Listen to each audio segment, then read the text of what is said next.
una de las instituciones más terribles en el mundo pagano fue la esclavitud. Se calcula que solo en el Imperio Romano unas 60 millones de personas eran esclavas. Muchos de ellos eran sirvientes domésticos y trabajadores manuales, pero también había entre ellos gente educada que servían como doctores, maestros, administradores. Algunos esclavos de aquellos días tenían una cultura más elevada, muy superior a la de sus amos, y es de suponer que estos esclavos eran tratados con cierta consideración. Pero en sentido general, los esclavos eran vistos en aquellos días como instrumentos de trabajo un poco superior a los animales, pero inferiores a los demás hombres. El esclavo era un bien mueble del amo, sin derecho alguno, igual en ese sentido que los animales y las cosas. Por eso, y cito aquí a un historiador secular, los hijos de una esclava, quien quiera que fuese el padre, eran propiedad del amo, no de la madre, sino del amo, con el mismo título de propiedad que esos hombres tenían sobre las crías de sus rebaños. Es el amo quien decide si el niño se queda con ellos o es expuesto, o incluso si lo hace ahogar como hacemos nosotros con unos gatitos. Y aunque no todos los amos maltrataban a sus esclavos, muchos sí lo hacían y con excesiva crueldad. En cierta ocasión el emperador Augusto crucificó a uno de sus esclavos porque mató accidentalmente la codorniz que él tenía como mascota. Y otro hombre llamado Polio arrojó a un esclavo en un estanque lleno de anguilas mortales por haber roto un globo de cristal. Juvenal, ese famoso escritor de sátiras, escribió acerca de un individuo cuyo mayor placer era escuchar la dulce canción que producía la flagelación de sus esclavos. Ahora yo repito que no todos los amos eran así. La crueldad hacia un esclavo llegó a ser criticada y mal vista entre algunos, pero no porque fuese una práctica inhumana. Y eso es interesante. Algunas personas criticaban que un amo maltratara a su esclavo, pero no porque fuese una práctica inhumana, sino porque eso rebajaba la superioridad del amo. Un buen amo trataba bien a sus siervos y de ese modo manifestaba su propia superioridad.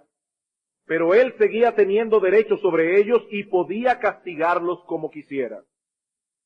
El Nuevo Testamento no condena abiertamente la esclavitud, pero tampoco la promueve, simplemente la tolera. Y mucha gente se pregunta ¿por qué? ¿Por qué los escritores del Nuevo Testamento no condenaron la esclavitud en sus cartas? ¿Por qué no pidieron a los amos cristianos que liberaran a sus esclavos? Nosotros no podemos entrar a considerar ampliamente este asunto, pero al menos permítame darles dos razones entre algunas otras. En primer lugar, porque la esclavitud no podía abolirse de un día para otro. En la mayoría de las ciudades romanas había más esclavos que gente libre. Y como bien ha dicho alguien, hubiese sido imposible abolir la esclavitud de un solo golpe sin la desintegración completa de la sociedad. Si los cristianos hubiesen liberado a sus esclavos, hubiesen condenado a la mayoría de ellos al desempleo y a las penurias. La esclavitud, dice este autor, tenía que ser tolerada un poco más. En segundo lugar, el Nuevo Testamento no promueve abiertamente la abolición de la esclavitud porque la iglesia cristiana no estaba llamada a producir cambios políticos y económicos transformando el sistema imperante. El cristianismo obra más bien transformando el corazón de los hombres dentro del sistema. Vuelvo y repito, el cristianismo no estaba llamado a realizar cambios en el sistema, sino a cambiar el corazón de los hombres dentro del sistema. Y eso produce cambios muy profundos en todos los órdenes de la sociedad. ¿Qué hizo el cristianismo? Establecer los principios que eventualmente provocaron la abolición de la esclavitud. Cuando el Imperio Romano colapsó, el sistema de esclavitud colapsó con él dentro de esas tierras. Y eso debido en gran medida a la influencia del cristianismo. Y en tiempos más recientes fue la labor de predicadores como John Wesley y George Whitefield en el siglo XVIII, así como la labor de estadistas cristianos como William Wilberforce y William Pitt, que la trata de negros africanos fue finalmente prohibida en Europa. El cristianismo venció finalmente, pero obrando desde dentro del corazón, no imponiendo un nuevo sistema político y económico. Con esto en mente, los invito, hermanos, a abrir sus Biblias en Efesios, capítulo 6, Efesios, capítulo 6, los versículos 5 al 9, para continuar con nuestra serie de exposiciones consecutivas en esta carta del apóstol Pablo. Efesios, capítulo 6, versículos 5 al 9. Nos encontramos aún en la sección que trata sobre la vida del cristiano en el seno del hogar.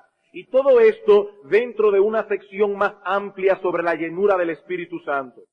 La llenura del Espíritu, dice Pablo, producirá cambios profundos en las relaciones familiares, incluyendo la relación de los amos con los esclavos, de los esclavos con los amos. Ese es el asunto que Pablo trata en esta porción de la carta que estudiaremos hoy. Ahora, hermanos, no debemos pasar por alto el hecho de que lo que Pablo hace aquí era inaudito en aquella época. Cuando ustedes lean este pasaje que vamos a leer en un momentito, yo quiero que ustedes se trasladen en el túnel del tiempo a la época en que el apóstol Pablo escribió esta carta, porque lo que él está haciendo aquí es completamente inaudito. A nadie se le hubiese ocurrido en los días de Pablo dirigirse a un grupo de esclavos en un documento público, porque ellos no tenían ningún derecho. Pero Pablo los está reconociendo aquí como personas que poseen una responsabilidad ética y como parte integral de la familia de la fe, con todos sus derechos, con todas sus responsabilidades. Y lo que es aún más trascendental, Pablo coloca a los esclavos en este texto en el mismo nivel de igualdad que los amos en lo que respecta a la relación de cada uno de ellos con Dios. Las diferencias entre unos y otros es temporal, es circunstancial, pero delante de Dios ningún ser humano es superior al otro. El cristianismo implantó una nueva forma de pensar, una nueva perspectiva de la vida en todos sus aspectos, incluyendo el mundo laboral. Y es esa perspectiva, mi querido hermano, la que tú y yo debemos tener si somos hijos de Dios. Aunque hoy día vivimos bajo un sistema muy distinto al del mundo romano en el que Pablo vivió, la enseñanza de este pasaje es sumamente relevante en lo tocante a la relación de los empleados con los empleadores y de los empleadores con sus empleados. Por extensión, lo que Pablo dice aquí sobre amos y esclavos se puede aplicar perfectamente a las relaciones laborales tal como nosotros la conocemos en el día de hoy. Y hermanos, yo espero de todo corazón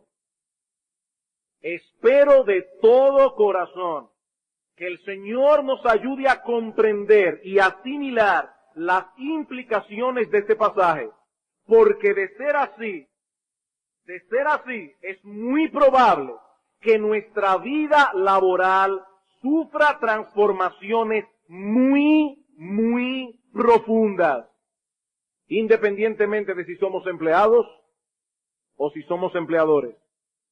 Veamos entonces, hermanos, Efesios capítulo 6, versículos 5 al 9.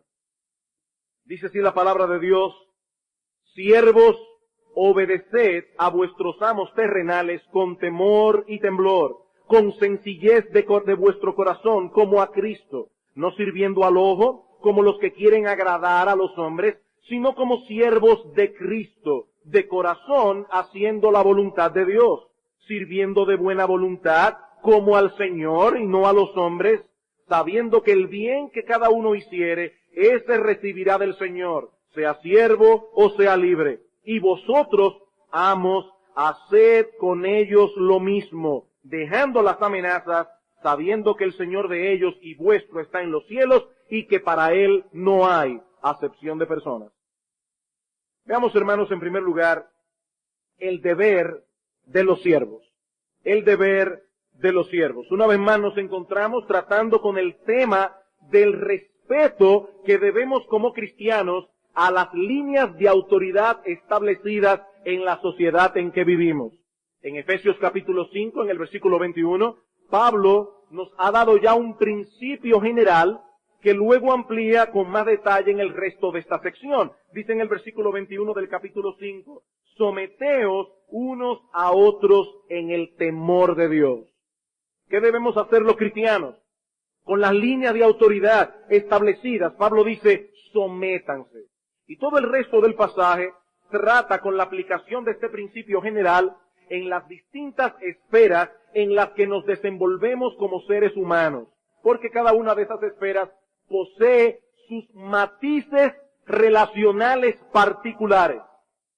La sumisión de una esposa a su esposo no es igual a la sumisión de los hijos a los padres, y mucho menos a la sumisión de los esclavos a los amos. Son relaciones distintas con responsabilidades distintas, pero cada uno debe honrar la posición en que se encuentra por la voluntad soberana de Dios. Ya vimos el deber de las esposas, ya vimos el deber de los esposos, ya vimos el deber de los hijos, ya vimos el deber de los padres. ¿Qué de los siervos? ¿Qué deben hacer los siervos? ¿Cuál es la esencia de su deber como siervos? Pablo responde, obedecer a sus amos terrenales. Dice en el versículo 5, siervos, obedeced. Obedeced a vuestros amos terrenales. El hecho de que seamos libres en Cristo no elimina las líneas de autoridad en la sociedad en que vivimos. Ahora noten, hermanos, que Pablo establece un límite a la autoridad de los amos. Ellos son amos terrenales. Poseen autoridad sobre sus siervos, pero solo en lo que concierne al reino de este mundo. El amo verdadero de todos está en los cielos, y por lo tanto es a Él en última instancia a quien debemos obedecer y honrar. Si los siervos deben obediencia a sus amos terrenales, es porque su amo celestial así lo demanda de nosotros. A menos que sus amos le pidan algo que sea pecaminoso o blasfemo, el deber de los siervos es obedecer. Eso no depende de si tienen el deseo de hacer lo que se les pide o no. De hecho, el verbo que Pablo usa aquí se encuentra en tiempo presente y por lo tanto implica una acción continua. Siervos, obedeced continuamente a vuestros amos terrenales. Eso es lo que Pablo está diciendo aquí. Mi amado hermano, el irrespeto a la autoridad, cualquiera que ésta sea, y en cualquier ámbito de la vida, no proviene de Dios. El irrespeto a la autoridad no proviene de Dios. Si tu jefe en el trabajo es un hombre desagradable, malhumorado, no por eso deja de ser tu jefe, y no por eso tú estás eximido de cumplir con tu deber como empleado, como subordinado. Tú debes respetar la autoridad que Él tiene sobre ti. En Primera de Pedro capítulo 2, versículos 18 al 21, dice el apóstol Pedro, criados, estad sujetos con todo respeto a vuestros amos.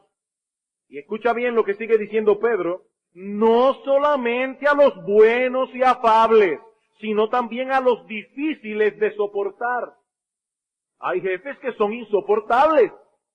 Y Pedro dice aquí, sométanse, porque esto merece aprobación. Si alguno a causa de la conciencia delante de Dios sufre molestias padeciendo injustamente, pues qué gloria es si pecando sois abofeteados y lo soportáis. Mas si haciendo lo bueno sufrís y lo soportáis, esto ciertamente es aprobado delante de Dios.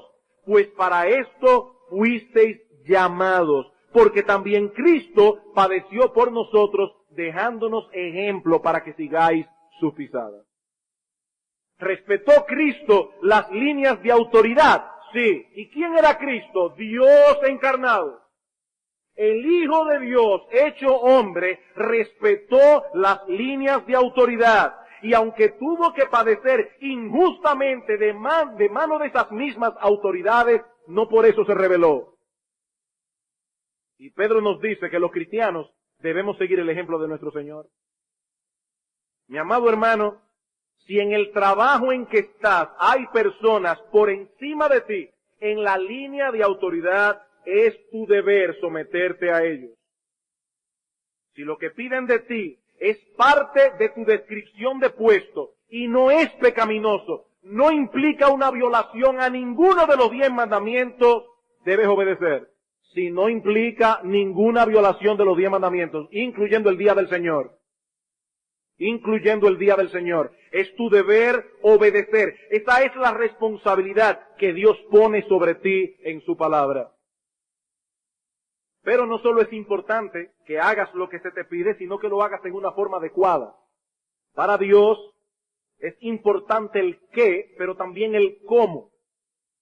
¿Cómo debemos obedecer en nuestros trabajos a aquellos que tienen autoridad sobre nosotros? Bueno, eso es lo que Pablo pasa a explicarnos ahora en el resto del versículo 5 y hasta el versículo 7. En primer lugar, Pablo dice que debemos obedecerlos con temor y con temblor. Con temor y con temblor. Versículo 5. Siervos, obedeced a vuestros amos terrenales con temor y temblor.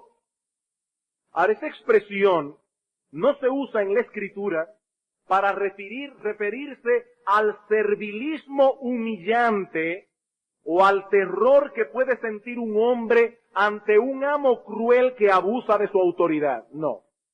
No es en ese sentido que Pablo dice, sírvele a tu amo con temor y con temblor. Esa expresión se usa más bien en la Escritura para hablar del reconocimiento de la autoridad suprema de Dios sobre nosotros.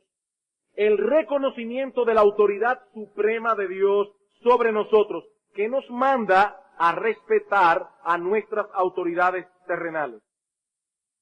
Todo creyente, siervo o libre, debe ser gobernado por esa actitud reverente ante la autoridad de Dios.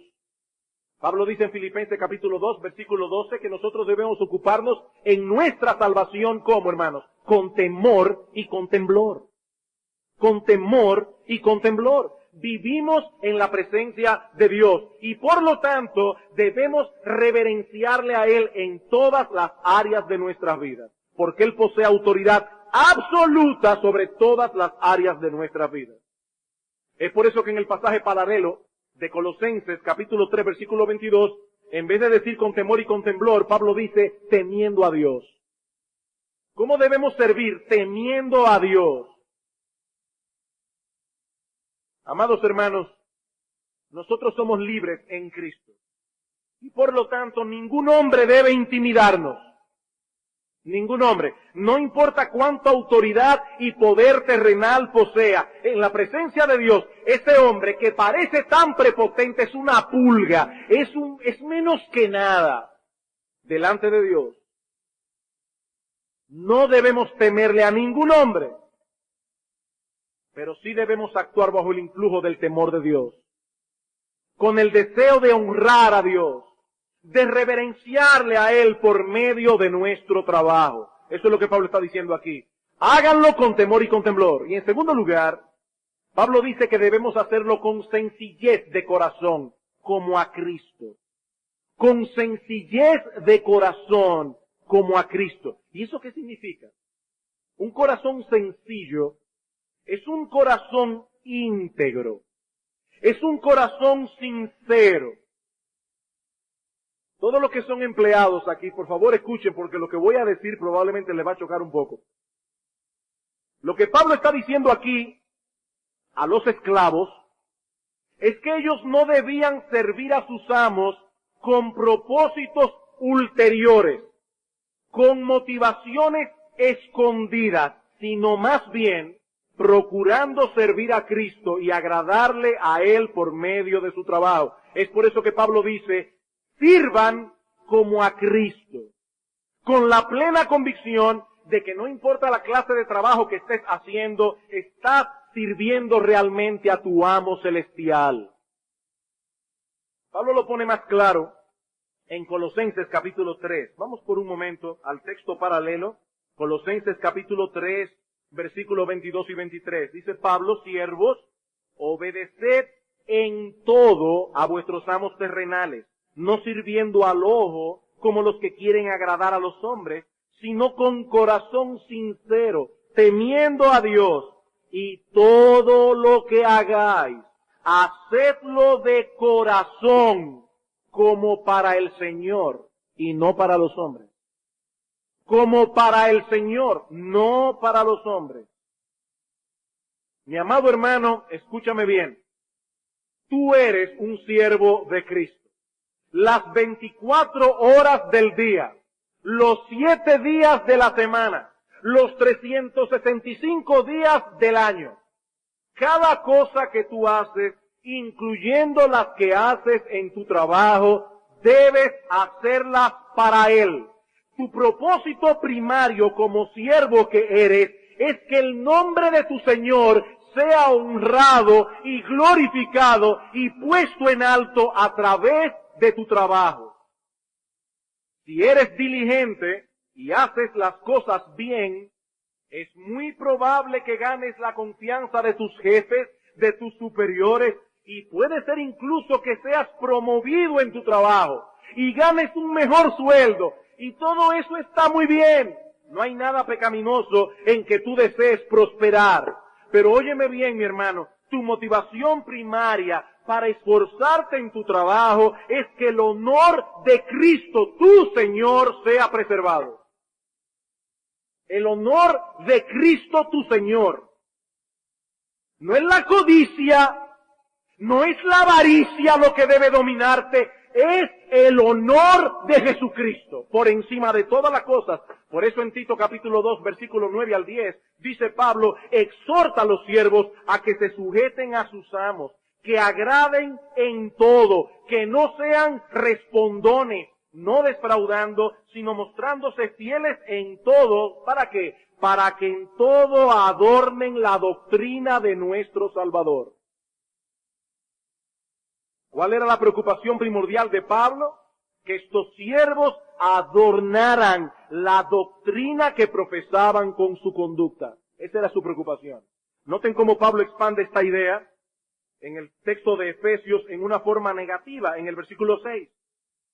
No sirviendo al ojo, como los que quieren agradar a los hombres, sino como siervos de Cristo, de corazón, haciendo la voluntad de Dios. Un hombre que trabaja con una motivación correcta va a rendir lo mismo cuando el jefe está y cuando no está. Él no sirve al ojo. Él no sirve al ojo. Si su jefe lo está mirando, él va a hacerlo bien. Y si no lo está mirando, también. Porque él lo hace para Cristo. Él lo hace para la gloria de Cristo y no para agradar a los hombres ni para recibir una promoción. Este hombre no se aprovecha del tiempo de almuerzo para robarle a su compañía el tiempo en que debería estar trabajando. Él no hace eso. Ese hombre no usa el tiempo de su oficina para cosas personales que no se supone que esté haciendo porque no es para eso que le pagan. Este hombre no hace un trabajo de mala calidad simplemente porque el supervisor no está ahí. No importa qué tan pequeña sea una labor o cuán poco valor le asignen los hombres, todo lo que hagamos, dice Pablo, debemos hacerlo de corazón. poniendo todo empeño en que quede bien. ¿Saben por qué? Porque lo estamos haciendo realmente para Dios. Lo estamos haciendo para Dios. Hermanos, escúchenme bien y subrayo esto con mucho cuidado. Ningún cristiano debe ser un mediocre. La mediocridad es anticristiana en esencia. Ningún cristiano puede ser un mediocre. Ser un mediocre es pecaminoso. Porque cuando somos mediocres, estamos evadiendo la realidad del señorío de Jesucristo sobre todas las áreas de nuestra vida. Si Cristo es Señor de todo, entonces todo debe ser hecho para Él. Y si todo debe ser hecho para Él, todo debe hacerse bien. Él es Señor de todo. De todo. Y todo lo que hagáis, dice Pablo en Colosenses 3:23, hacedlo de corazón. De corazón. Como para el Señor, no para los hombres. Recuerden lo que decíamos al principio sobre las diversas tareas de los esclavos. Muchos de ellos eran servidores domésticos, trabajadores manuales, otros eran doctores, maestros, administradores. Pablo dice, no importa lo que hagan, desde limpiar la casa hasta salvar una vida, háganlo todo de corazón, poniendo en ello todo vuestro empeño, como si el dueño de esa casa fuese Cristo o el dueño de esa vida. De corazón. ¿Te toca preparar un café en la oficina? ¿O diseñar un megaproyecto de millones de pesos? ¿O escribir una carta del jefe? Hazlo con conciencia y hazlo bien. Hazlo con conciencia y hazlo bien, porque la gloria de nuestro glorioso Señor y Salvador está envuelta en lo que tú estás haciendo. La gloria de Cristo y su deleite también. Todo lo que hagas, mi hermano, debe ser hecho para la gloria de Cristo, para el agrado de Cristo, no para llenar tus bolsillos. Esa no debe ser tu motivación primaria. Esa no debe ser tu motivación primaria. La Biblia dice que los que quieren hacerse ricos caen en tentaciones necias y dañosas que hunden a los hombres en destrucción y perdición. No debemos querer hacernos ricos. Pablo dice, cuidado. Si Dios te prospera, dale gracias a Él por eso. Y usa tu dinero bien, para la gloria de Jesucristo. Pero Pablo dice, no que los que son ricos caen en tentaciones necias y dañosas, los que quieren hacerse ricos caen en tentaciones necias y dañosas. Todo lo que tú hagas debes hacerlo para que Cristo sea glorificado. Esa debe ser tu motivación primaria si tú eres un cristiano. Todo lo que hagas debes hacerlo de tal manera que puedas presentárselo al Señor Jesucristo y que Él se goce y se agrade en tu trabajo. Todo lo que hagas. Así que debes hacerlo sin quejas, sin murmuraciones, con entusiasmo, con alegría, porque le sirves a Él. Sin quejas, sin murmuraciones, con entusiasmo, con alegría. Por eso Pablo dice en el versículo 7 que debemos servir de buena voluntad, como al Señor y no a los hombres. De buena voluntad. Y saben una cosa, hermanos, allí precisamente radica nuestra libertad, nuestra verdadera libertad. No hacemos las cosas para los hombres, movidos por el temor a los hombres, o esperando de ellos algún tipo de recompensa, halago o promoción. No. El que trabaja movido por esas cosas es un esclavo. Su alma está condenada a la opinión humana, o lo que es aún peor, está condenada a la ambición. A la ambición. Yo quiero ser promovido. Yo quiero que mi jefe vea que mi trabajo es excelente y que merezco ganar más. Mi hermano querido, esta no puede ser el móvil primario de un cristiano. No puede ser. Cristo dice, buscad primeramente el reino de Dios y su justicia. En todo, buscad primera. Yo no estoy diciendo únicamente, porque tú debes procurar mantener tu familia y todo lo demás. Pero primariamente, dice Cristo, busca el reino de Dios y su justicia. Yo quiero que mi Señor Jesucristo apruebe mi labor y se goce en ella. Así piensa un cristiano. Mis compañeros de trabajo vean cómo yo hago las cosas. Ellos puedan percibir la marca indeleble de mi cristianismo latente allí. Eso es lo que yo quiero. Es por eso que yo me esfuerzo en alcanzar la excelencia en todo lo que yo hago. Hermanos amados, de más está decir que no es fácil mantener en todo tiempo esta perspectiva de la vida laboral y mucho menos ponerla en práctica. Eso no es fácil. Por eso Pablo concluye esta sección acerca de los siervos con un incentivo.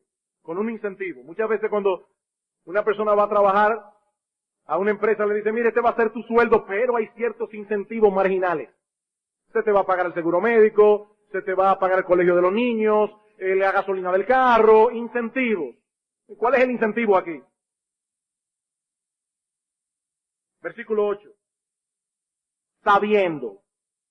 ¿Cómo tú vas a hacer todo eso? Sabiendo que el bien que cada uno hiciere, ese recibirá del Señor, sea siervo o sea libre. Querido hermano, si tu jefe no se está dando cuenta del esfuerzo que estás haciendo para hacer bien tu trabajo, no te preocupes, tu amo celestial sí se está dando cuenta y Él es bien justo. Él es justo y Él es un amo bueno. El bien que cada uno hiciere, dice Pablo, ese recibirá del Señor, sea siervo, sea libre. Nuestros jefes nos pueden recompensar con cosas terrenales, pero la recompensa de Cristo es eterna. La de Él es mejor, 1000 veces mejor. Ellos pueden ver el esfuerzo que hicimos aquí y allá, y muy probablemente pueden ver también los resultados, pero ¿sabes una cosa? Hay muchas cosas que ellos no podrán ver. En tu trabajo no lo podrán ver. Tu motivación no la podrán ver. El amor que pusiste en ellos no lo podrán ver. Ellos no van a ver la cantidad de pensamientos que tú le dedicaste a ese asunto. Pero Cristo ve todo eso. Hasta la lucha que tuviste con tu carne por la indisposición que sentiste al principio para envolverte en esa tarea. Cristo la vio. Cuando Él te recompense, Él tomará todo eso en cuenta. Oye, me maté trabajando este año y le dieron la promoción a fulano. No te preocupes, no te preocupes. Hay un amo en los cielos y Él vio cada gota de tu esfuerzo. Y no olviden, hermanos, que aquí no estamos hablando de la labor de los pastores. Aquí no estamos hablando de la labor de los misioneros. Pablo está hablando de un grupo de esclavos. Todo lo que tú hagas para Cristo, de Cristo tendrás su recompensa. Todo lo que hagas. Por tanto, hazlo todo para Él y hazlo de corazón, porque Él será tu juez aquel día, no tu jefe, Él será tu juez. Del Señor recibiréis la recompensa de la herencia, dice Pablo en Colosenses, porque a Cristo el Señor servís. ¿Quién es tu jefe? Cristo es tu jefe. Cristo es tu jefe. Es a Él al que tú le sirves. Él te juzgará en el día del juicio. Y ahora yo te pregunto, mi amado hermano, ¿es con esa conciencia que te diriges a tu trabajo cada día? ¿Es con esa conciencia que te levantas por la mañana y te diriges a tu oficina o a tu centro de trabajo cada día?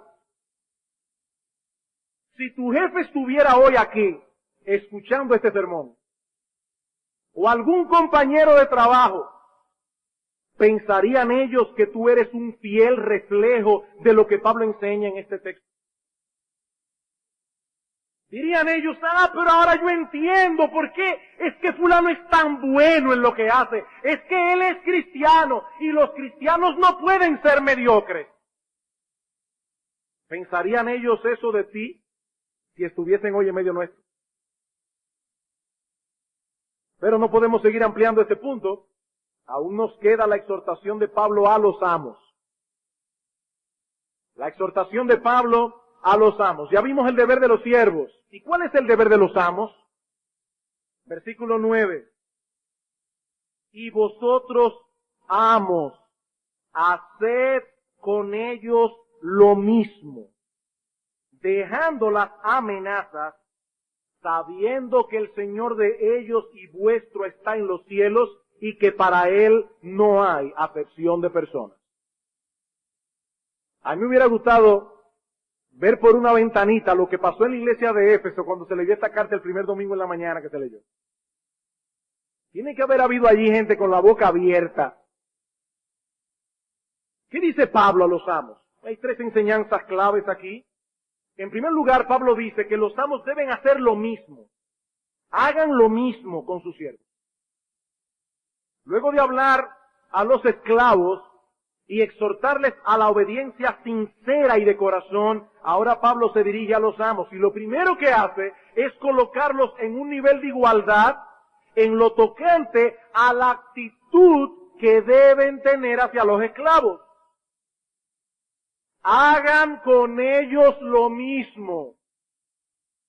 Si quieren recibir respeto de ellos, trátenlo con respeto.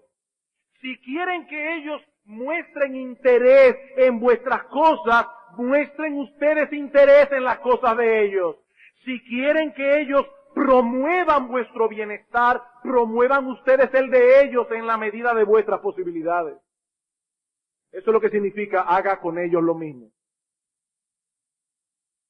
Muchos de nosotros aquí tenemos personas bajo nuestra autoridad.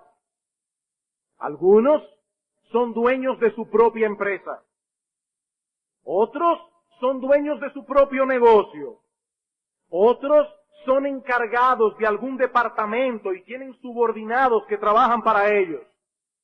La mayoría, por el sistema de trabajo que tenemos en nuestro país, tenemos personas que laboran en nuestras casas, de una forma u otra, pero sobre todo algunas muchachas o señoras que nos ayudan con las tareas domésticas. ¿Qué debemos hacer con ellos? En primer lugar, debemos asegurarnos de que las condiciones de trabajo que tienen nuestros empleados sean justas. Dice Pablo en Colosenses, capítulo 4, versículo 1, amos, haced lo que es justo y recto con vuestros siervos, sabiendo que también vosotros tenéis un amo en los cielos. Haced con ellos lo que es justo y recto. Y en segundo lugar, debemos asegurarnos de que nuestros siervos reciban un trato digno y considerado. Que su situación de trabajo sea justa y que reciban un trato digno y considerado. Y aquí yo quiero tomar un momentito para hablar de lo que nosotros llamamos las jóvenes del servicio. Las personas que laboran en tu casa. Seguramente muchos aquí tienen una persona que la ayuda con los quehaceres. Y quizás algunos o muchos tienen una persona que inclusive duerme y vive con usted en la casa, por lo menos los 6 días de la semana. Yo quiero hacerte alguna pregunta. A la luz de lo que Pablo dice en este texto, la habitación donde mora esa persona es digna. Es digna, es un lugar digno de acuerdo al dinero que tú puedes pagar. Porque si tú eres una persona de una situación económica, aquí lo que es digno para ti no es igual a lo que es digno para aquel que está aquí. Y lo que es digno para aquel que está aquí no es lo mismo que para aquel que está aquí. La pregunta es, conforme a lo que tú tienes, la habitación donde mora esa persona es una habitación digna. Es un lugar digno para que viva allí un ser humano. Segunda pregunta. ¿Qué de su horario de trabajo? ¿O tú tienes algo así como una esclava en la casa que se tiene que levantar contigo y acostar contigo y trabajar hasta que tú cierres los ojos? ¿Tiene esa persona un horario de trabajo en tu casa? De tal manera que si a ti se te ocurre hacer una actividad fuera del tiempo de su horario de trabajo, debes pedirle por favor que te ayude o pagarle tiempo extra.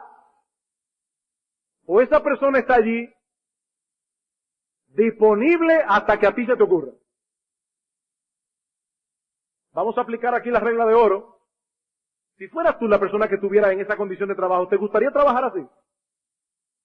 ¿Te gustaría a ti trabajar así? Que todavía a las 10 de la noche te estén dando órdenes a diestra y a siniestra porque el dueño de la casa no se ha acostado a dormir. Y tú estás desde las 7:30 de la mañana trabajando. ¿Tienen esas personas un horario de trabajo en tu casa? Hermanos, es una pregunta que debemos hacernos. Nosotros estamos muy acostumbrados a este sistema. Pero debemos preguntarnos, ¿hay algo esencialmente equivocado en ese sistema? ¿Y qué de tu trato? ¿Qué de tu trato? ¿Es gracias, por favor? ¿Tú podrías? ¿Es amable? ¿Considerado? Porque tú le pagues a esa persona, tú no tienes derecho a hablarle mal. Porque esa persona no pueda vivir sin tu salario, eso no te da derecho a abusar de tu autoridad. Eso no te da derecho. Es un ser humano creado a la imagen de Dios. Un jefe cristiano no tiene que ser débil en el ejercicio de su autoridad por el hecho de ser cristiano. No tiene que ser débil. Pero debe ejercerla como Cristo lo haría de estar en su lugar. Como Cristo lo haría. Sus empleados, si es un jefe cristiano, deben percibir su bondad, su trato respetuoso, su interés por el bienestar de ellos. De lo contrario, ese creyente está representando mal a su Señor. Está representándolo mal. Así como el empleado cristiano trabaja para Cristo, para la gloria de Cristo, para el agrado y el deleite de Cristo, así también el cristiano que tiene autoridad la ejerce para la gloria y el deleite de su Señor. Tú tienes que estar seguro que Cristo se está deleitando en la manera como tú tratas a tus empleados. Que tú puedes subir al cielo hoy mismo y preguntarle, Señor, dime, y Él te va a decir, sí, mi hijo, no te preocupes, estás dando un buen testimonio. Tú estás tratando a ese empleado o a esa empleada como lo haría yo de estar en tu lugar. Mi amado hermano, si estás en autoridad, cuando te dirijas a tu oficina, tú eres el dueño, no olvides que tú eres un empleado. Óyeme bien, mi hermano, tú tienes que tener una conciencia de siervo. Tú eres un empleado del Rey de los cielos. Tú eres un siervo y debes tener mucho cuidado como tú ejerzas la mayordomía que se te ha confiado. Mucho cuidado.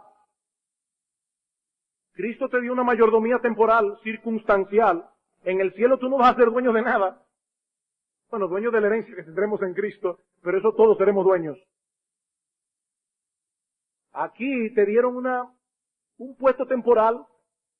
El puesto es dueño de una empresa, dueño de un negocio. Pero eso es temporal, eso fue un puesto que te dieron para que tú lo administres para la gloria de Jesucristo. Él es tu Rey, Él es tu Señor, tú eres un empleado. Tú tienes que tener conciencia de empleado. Óyeme bien, hermano, tú que eres dueño de negocio, tú que eres dueño de una empresa, conciencia de empleado del Rey de los cielos. ¿Y qué más dice Pablo aquí? Bueno, dice también que los amos deben dejar las amenazas. Los amos deben dejar las amenazas y vosotros amos, haced con ellos lo mismo, dejando las amenazas. En el Imperio Romano, los amos tenían libertad para castigar a sus esclavos como quisieran. Y eso les daba un gran poder intimidatorio sobre ellos.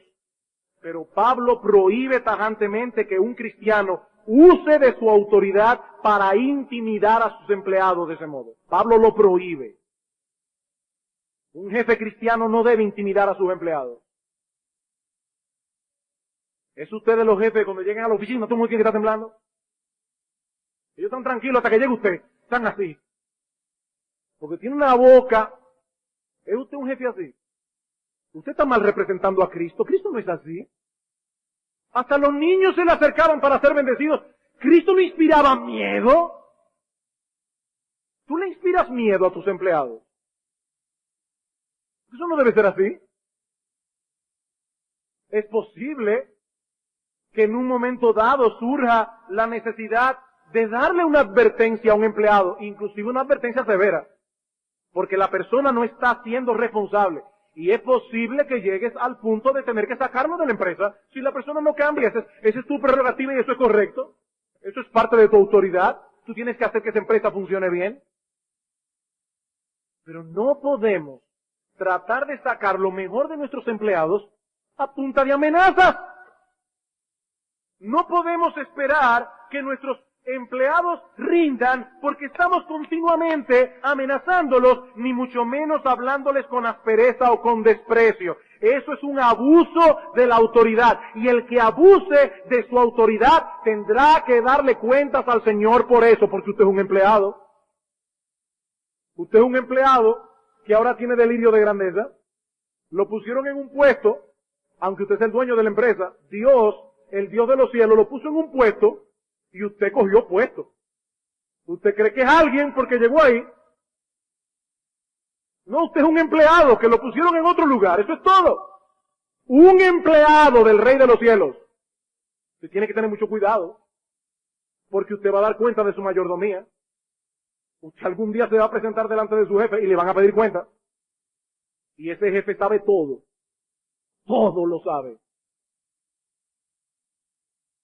En aquellos días, un esclavo estaba totalmente indefenso ante las crueldades de sus amos. Ellos no tenían derecho ninguno ante la ley de los hombres. No podían ir y que la Secretaría de Trabajo de los esclavos. No había Secretaría de Trabajo de los esclavos. Secretaría, no había nada de eso. Pero Pablo le dice, no se preocupen, si hay una Secretaría de Trabajo en los cielos y vuestro defensor está allí. No se preocupen. Si hay una Secretaría de Trabajo y algún día todos nosotros iremos a esa oficinita. Todos nosotros. Hay una Secretaría de Trabajo celestial. Y allí van a estar todos los dueños de empresas, todos los dueños de negocios. Van a estar todos allí, tranquilitos, ante el jefe. El verdadero jefe, el amo, el dueño absoluto de todas las cosas. Y esta es precisamente la tercera enseñanza de Pablo en el texto. Dice, versículo 9, vosotros amos, haced con ellos lo que es lo mismo, dejando las amenazas, sabiendo que el Señor de ellos y vuestro está en los cielos, y que para Él no hay acepción de personas. En el día del juicio, los amos no serán tratados con más benevolencia que los siervos. Los ricos no serán mejor tratados que los pobres. Los dueños de empresa no serán mejor tratados que sus empleados. Dios no hace acepción de personas. Dios no hace acepción de personas. Mi hermano, escúchame bien, y te lo digo con toda la amabilidad de la que yo soy capaz. A Dios no le impresionan tus títulos. A Dios no le impresiona la marca de tu carro. A Dios no le impresiona el tamaño de tu casa, la universidad en la que estudiaste, tu cuenta de bancos. A Dios eso lo tiene sin cuidado. A Él no le impresiona eso. El día que nos toque presentarnos delante de Él, nuestro estatus social y económico no será tomado en cuenta en lo absoluto. No será tomado en cuenta. Si abusas de los que están debajo de ti y no haces lo que esté a tu alcance para beneficiarlos dentro de lo que es justo, dentro de lo que es justo, dentro de lo que es recto, dentro de lo que es conforme a una buena administración. Si tú no haces eso, tú darás cuenta al Señor por eso. Si eres un cristiano, debes entender que Dios te ha puesto donde estás para que muestres desde esa posición el carácter de tu Señor. Para eso fue que Dios te puso allí. Para que de alguna manera algunos de tus subordinados puedan ser salvos. Mi amado hermano, Dios te puso en esa posición primariamente para que le glorifiques a Él. Para que tú des testimonio del poder del Evangelio en tu vida. que es diferente un jefe cristiano que un jefe incrédulo. Tú tienes que mostrar eso. Y si tú no eres creyente, mi amigo, escucha con cuidado estas palabras que no las escribió Marx, las escribió Santiago en la Biblia. Vamos ahora, ricos, llorad y aullad por las miserias que os vendrán. Vuestras riquezas están podridas y vuestras ropas están comidas de polilla. Vuestro oro y plata están enmohecidos y su moho testificará contra vosotros y devorará del todo vuestras carnes como fuego. Habéis acumulado tesoros para los días postreros, pero ¿cómo? Explotando al pobre. He aquí clama el jornal de los obreros que han cosechado vuestras tierras, el cual por engaño no les ha sido pagado por vosotros. Y los clamores de los que habían cegado han entrado en los oídos del Señor de los ejércitos. Cada vez que uno de esos explotados suspira por la opresión que le tienen estos ricos, ese suspiro sube delante del trono de Dios y Dios está tomando nota. Algún día todo eso descenderá del cielo como fuego que te consumirá. La Biblia dice que Dios es defensor del pobre. Si hay algo que a Dios le causa indignación, es que se abuse de un hombre pobre o de una mujer pobre. Eso a Dios le indigna. Algún día todo opresor se presentará delante de él para dar cuentas. Y cada centavo, óigame bien, cada centavo que haya ganado con injusticia, cada agravio que haya hecho a uno de sus obreros, cada uno agravará su condenación en el infierno por los siglos de los siglos. Y repito, eso no lo escribió el Che Guevara, ni Fidel Castro, ni Carlos Marx. Eso está en la Biblia, en la palabra de Dios.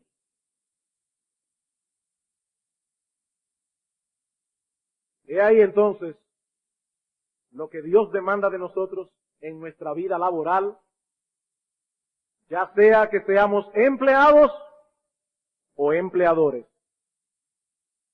Y yo me pregunto, hermanos, ¿qué impacto tendría en una nación como la nuestra el que todos los cristianos, no estos que están aquí, todos los cristianos de este país, tomen en serio la enseñanza de la palabra de Dios? ¿Qué impacto tendría eso? ¿Se imaginan ustedes lo que sucedería si miles y miles de dominicanos, dicen que se calcula que hay 1 millón de evangélicos en República Dominicana? Yo no sé si hay 1 millón de evangélicos creyentes en Cristo realmente, pero somos muchos. ¿Ustedes se imaginan lo que sucedería si todos esos creyentes dominicanos pusieran todo su empeño en hacer las cosas con excelencia solo por el hecho de que le están haciendo para Dios? ¿Qué pasaría?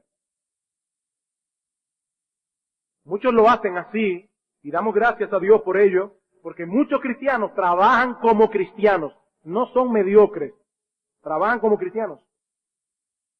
Pero ¿qué sucedería si la gran mayoría comprendieran y aplicaran estos principios? ¿Qué sucedería? Yo creo que muchos hombres y mujeres tomarían más en serio el evangelio que predicamos. Y es probable que muchos miles vengan al conocimiento de Cristo movidos inicialmente por el buen testimonio laboral de esos creyentes. Yo tengo esa convicción. Pero eso no solamente produciría un impacto espiritual en aquellos que nos rodean, yo estoy seguro que produciría también un profundo impacto social y económico en nuestro país. No solo espiritual, un impacto social y económico. Uno de los elementos que incidió en el progreso de los países europeos que abrazaron la reforma protestante del siglo XVI fue precisamente su ética de trabajo. Por eso los países protestantes progresaron mucho más que los católicos. Eso no es casualidad. Eso no es casualidad. Cuando estos principios de las Escrituras comenzaron a ser aplicados, se produjo una verdadera revolución, no solo a nivel espiritual, repito, sino también a nivel social y económico. Amados hermanos, todos nosotros estamos llamados a evaluar seriamente nuestra vida laboral a la luz de lo que hemos escuchado hoy. Tenemos que evaluar nuestra vida laboral. ¿Acaso soy yo el tipo de empleado que Pablo describe aquí? ¿Acaso soy yo la clase de jefe que Pablo describe aquí? ¿Pongo todo mi corazón en lo que hago? Porque lo hago para Cristo en mi casa. Amas de casas, esto no las excluye a ustedes, ese es su lugar de trabajo. ¿Pongo yo todo mi corazón para lo que hago en mi casa? No, es que yo tengo 3 servicios. Eso no elimina tu responsabilidad, ni elimina la responsabilidad que tú tienes de enseñar a tus hijos a ser hacendosos, cuidadosos en tu casa, aunque tú tengas un ejército sirviendo. Eso no elimina tu responsabilidad. Estas personas te ayudan a ti, pero es tu responsabilidad. Tú eres la persona que está allí. Nosotros somos geniales descargando cosas. ¿Pongo yo todo mi corazón en lo que hago en mi casa, en la escuela, estudiantes, jóvenes? Todo mi corazón en la escuela. No se puede ser mediocre. Si tu capacidad es para sacar 80, bueno, dale gracias al Señor, hasta ahí tú llegaste. Esa es tu excelencia. Pero si tú sabes que tú tienes capacidad para sacar 100, no saques 80 porque para ti eso es pecaminoso. Excelencia. En el colegio, en la universidad, en el puesto de trabajo. ¿Estoy yo representando adecuadamente a Cristo como jefe delante de mis subordinados? Hermanos, que Dios nos ayude a vivir para la gloria de nuestro Salvador. No solo cuando predicamos el Evangelio, no solo cuando ayudamos a alguien en necesidad, no solo cuando venimos a la iglesia a adorarle, sino también cuando estamos en nuestros puestos de trabajo. Que podamos dejar una marca indeleble de nuestra fe en todo lo que hacemos.